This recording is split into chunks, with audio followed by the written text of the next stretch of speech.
So லாஸ்ட்டாக நான் upload பண்ணியிருந்தேன் கோ அண்ட் கிரியேட் சம்திங் அப்படின்ற வீடியோவில் ஒருத்தர் கமெண்ட் பண்ணியிருந்தாரு, ப்ரோ உங்கள் ஓல்டு வீடியோஸ்லாம் பார்த்துருக்கேன் சூப்பர், பட் அப்படி இருந்துட்டு ஏன் இப்படி கண்டென்ட் போடுறீங்க? Creativity and super script useful கண்டென்ட்லாம் அப்லோட் தான் பண்ணிட்டு இருந்தீங்க, ஏன் ப்ரோ என்னாச்சு? நீங்கள் சொன்னதே நான் உங்ககிட்ட சொல்லவா? கன்சிஸ்டன்சி ரேஸ்க்குள்ளே நீங்களும் இன்வால்வ் ஆகாதீங்க ப்ரோ, கன்சிஸ்டன்சி கில்ஸ் கிரியேட்டிவிட்டி அப்படின்னு சொல்லியிருந்தாரு.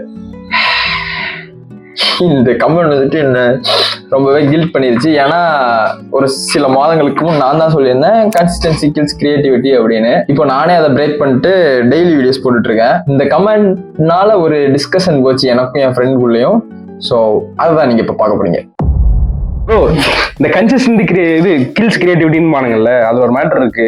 200 ஸ்டூடெண்ட் எடுத்து 100 ஸ்டூடெண்ட் தனியாக பிரிச்சு ரெண்டு இதை பிரிச்சுட்டானுங்க. பிரிச்சுட்டு அவனுக்கு ஒரு எக்ஸ்பிளைன் பண்ணிருக்கானுங்க. 100 ஸ்டூடெண்ட் என்ன சொல்லிட்டாங்கன்னா, இந்த மாசம் 30 நாள் இருக்கு, இந்த 30 நாள்ல எத்தனை பாட்ரி பண்ண முடியுமோ பண்ணுங்க, யார் அதிகமா பண்றீங்களோ அவங்க இன்னொரு கேங்ல வந்து ஒரே ஒரு பாட்ரி செய்யுங்க இந்த மாசம் 30ல. ஆனா எவன் இருக்கிறதுலே அழகா இருக்கிறதுலே யூஸ்ஃபுல்லான பாட்ரி செய்றீங்களோ அவனுக்கு பிரைஸ் அமௌண்ட்னு ஏதோ $100 $10,000 இந்த 30 நாள் முடியும் போது யார் பண்ண பாட்ரி வந்து அழகா இருந்திருக்கும், யூஸ்ஃபுல்லா இருந்திருக்கும் நினைக்கிறேன். டெய்லி ஒரு பாட்ரி செய்யணும், அது அழகா இருக்கு இல்லைங்கிறது மேட்டர் கிடையாது. எனக்கு அதிகபட்சம் பண்றதுதான் இதுங்கிறப்போ அவன் என்னன்னா ஃபர்ஸ்ட் ஒரு 10 நாள் வந்து நிறைய பண்ணணும், உடையாம பண்ணணும்னு நினைப்பான். தொடர்ந்து 30 நாள் பண்ணும்போது ஃபர்ஸ்ட் 10 நாள் தான் உனக்கு வந்து அந்த இது இருக்கும், கன்சென்ஸ் இருக்கும். அந்த பாட்டரி என்ன ஆச்சுன்னா ஒரு நாளைக்கு ஒண்ணு செய்ய ஆரம்பிச்சிருக்காங்க. அவன் ஒருத்தர் வருஷம் இருப்பான்ல, நான் ஒண்ணு கொடுக்காம 2 கொடுத்தா வின்னாயிரம் ஒண்ணு தோணும்ல, அவன் சும்மா சரி இதை எப்படி ஈஸியா மாத்தலாம் அப்படி யோசிக்கும் போது அவன் நிறைய விஷயம் கத்துப்பான். ஏன்னா அவன் ஒரு பானையில ஒர்க் பண்ணல, நிறைய பானையில ஒர்க் பண்றான், நிறைய டிசைன்ல ஒர்க் பண்ணிருப்பான். 30 நாள் வைக்கும் போது அதிக யூஸ்ஃபுல்லா இருக்கிற பானையும் அவனு தான், அழகா இருக்கிற பானையும் அவனு தான். இப்போ குவாலிட்டியுமே முக்கியன்றதும் இருக்குல்லன்றதான் கேள்வியா இருக்கு. ஆனா நீ ஒரு வீடியோக்காக ஒரு மாசம் நீ போட்டு வர அந்த குவாலிட்டி இருக்குல்ல, அதை விட டெய்லியும் பண்ணிக்கிட்டே இருக்கல்ல, அப்படி பண்ணும்போது உனக்கு அந்த வீடியோல இருக்க நூக்கம் காரணம் சொல்ல தெரிய ஆரம்பிச்சிடும். ஃபர்ஸ்ட் நீ யோசிச்சு பாரு, இன்னைக்கு ஒரு வீடியோ பண்றல, ஒரு வீடியோ உனக்கு நம்ம எடுத்து பண்றது எவ்வளவு நேரம் ஆகுது? ஆனா ஸ்ரீலெக்ஸ் நீ ஃபர்ஸ்ட் ஜாயின் பண்ணப்போ 8 மணி நேரம் குறைஞ்சபட்சம் ஆகும்ல. அதே குவாலிட்டி உன்னால இப்போ 4 மணி நேரத்துல கொடுத்துட முடியல, ஏன் கொடுக்க முடியுது? ரிப்பீட்டேஷன். யோசிச்சு பாரு, அன்னைக்கு பண்ண அதே குவாலிட்டிலாம் இன்னைக்கு பண்ற. இப்போ இந்த 2 வருஷத்துல உனக்கு கத்துக்கிட்டல, இதை வச்சு இன்னைக்கு 8 மணி நேரம் ஒரு வீடியோக்கு ஸ்பெண்ட் பண்ணி பண்ணனா அன்னைக்கு பண்ணதான் டபுள் மடங்கு இதா இருக்கும். என்ன தெரியுமா அதுல பிரச்சனை? நீ ஒரு விஷயம் ஆல்ரெடி ஒரு கஷ்டப்பட்டு டைம் போட்டு ஒன்று பண்ணிருப்ப, அதை டைமை மட்டும் தான் குறைச்சிட்டு இருந்திருப்ப, குவாலிட்டி இன்க்ரீஸ் பண்ணிருக்க மாட்டேன். அதனால உனக்கு அந்த இடத்துல வந்து இதுவே தெரிஞ்சிருக்காது, நம்ம இம்ப்ரூவ் பண்றோங்கிறது நமக்கு ஃபீல் இருக்காது. குவாலிட்டி இம்ப்ரூவ் பண்ணல, ஆனால் நம்ம குவாலிட்டி இம்ப்ரூவ் பண்ணிக்கிட்டு தான் இருப்போம். ஆனா நம்ம ஓகே போட்டாதான் அவுட் புட் தெரியாது, கொஞ்சம் லேட்டா புரியும், பரவாயில்ல. ஆக்சுவலா நான் கமெண்ட் என்ன மாதிரி எனக்கு எனக்கு என்ன, நம்ம ஊர்ல பண்ற கிரியேட்டர்ஸ் எல்லாம் வந்துட்டு இங்க ஒரு இர்ஃபான், அதுல வந்துட்டு மேபி நிறைய அந்த கிரியேட்டிவ் எதுவும் இன்புட் இல்லாத அளவுல அவங்கன்ட்டு இல்ல பண்றவங்க எல்லாம் நீ சொல்ற மாதிரி ஒரே இதுலதான் இருக்கு, அது அப்கிரேடே ஆகல. ஆனா அப்கிரேட் பண்றதுக்கு ஒரு டைம் தேவைப்படுது, அது போட மாட்டாங்க. மேபி அந்த தாட்லயோ கோவத்திலயோ கூட எனக்கு வந்துருக்கலாம். இது என்ன பிரச்சனைனா, அவங்க அந்த ஆப்டிமைஸ் பண்ணதை மட்டும் தான் பண்ணிருக்காங்க தவிர ஆப்டிமைஸ்க்கு அப்புறம் அப்கிரேட் பண்ணல. நம்ம கன்சிஸ்டன்டா மாத்தி நம்மள ஆப்டிமைஸ் பண்ணிட்டோம்ல, ஆப்டிமைஸ் பண்ணதுக்கு அப்புறம் நம்ம அது செட்டில் ஆயிடக்கூடாது, அவ்வளவுதான். 4 நேரம் ஒரு வீடியோ பண்றதுக்கு ஆகுது,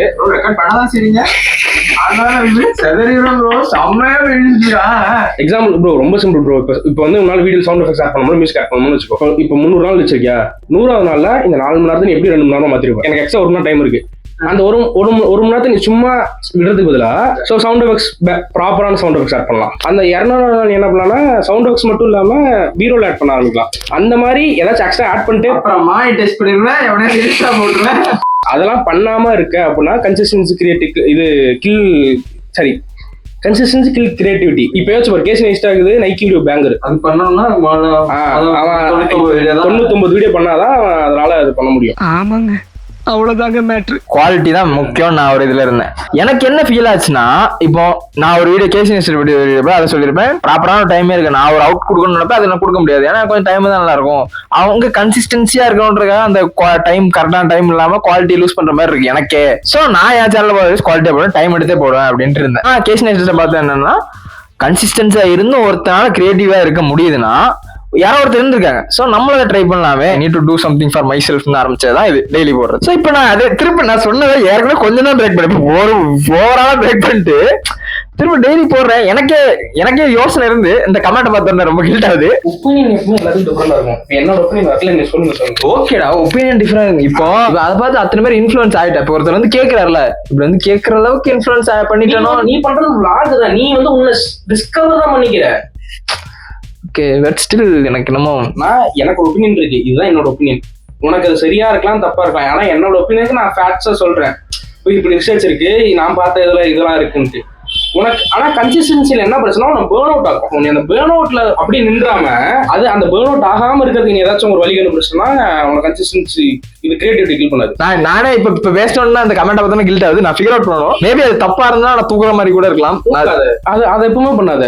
ஒரு விஷயம் தப்பா பண்றேன்னா அதை அழிக்க ட்ரை பண்ணாத. ரொம்ப தப்பா இருக்கு, இது வந்து ஒருத்தங்களை தெரியாம ஒரு அஃபென்சிவா பேசிட்டேன், okay, if it is wrong, அதுக்கு வந்து இந்த வீடியோ சரி கட்டுற மாதிரி இருக்கும். அதான் பண்ணணுமே தவிர ஒரு விஷயம் ரொம்ப ரொம்ப அஃபென்சிவா இருக்கு, நம்ம பண்ணிருக்கே கூடாதுன்னு ரிக்ரெட் பண்ணுவோம்ல, அதான் தூக்கணும்.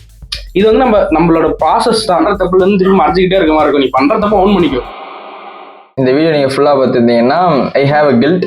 அதுல ஸ்டார்ட் ஆன ஒரு கான்வோ தான். குவாலிட்டியா டைம் எடுத்து பண்றதுலயும் நல்லதும் இருக்கு, கெட்டதும் இருக்கு. குவான்டிட்டியா ரெகுலரா பண்றதுலயும் நல்லதும் இருக்கு, கெட்டதும் இருக்கு. அதை நான் அந்த வீடியோல அட்ரஸ் பண்ணிருப்பேன், இந்த வீடியோல நாங்க அட்ரஸ் பண்ணிருக்கோம். இதுக்கு முன்னாடி போட்ட அந்த கேசி வீடியோல அட்ரஸ் பண்ணிருப்பேன். நீங்க எதை சூஸ் பண்ண போறீங்கன்றது உங்களோட தனிப்பட்ட கருத்து தான். நான் இப்ப ஏன் குவாலிட்டியில மட்டும் ஃபோக்கஸ் பண்ணிட்டு இருந்தேன், குவான்டிட்டியில மூவ் ஆகுறேன் அப்படின்னா, நான் யூடியூப்ல ஏதாவது ஒண்ணு நல்லதா பண்ணணும்னு ட்ரை பண்றேன். குவாலிட்டி மட்டும் போதும், குவான்டிட்டியே தேவையில்லைன்னு என்னால விட்டுற முடியாது. ஸோ ரெண்டையும் சேர்த்து மேனேஜ் பண்ணி தான் நான் ஓட ட்ரை பண்ணிட்டு இருக்கிறேன். நான் அதை வந்து பல வீடியோஸ்ல மென்ஷன் பண்ணியிருப்பேன்.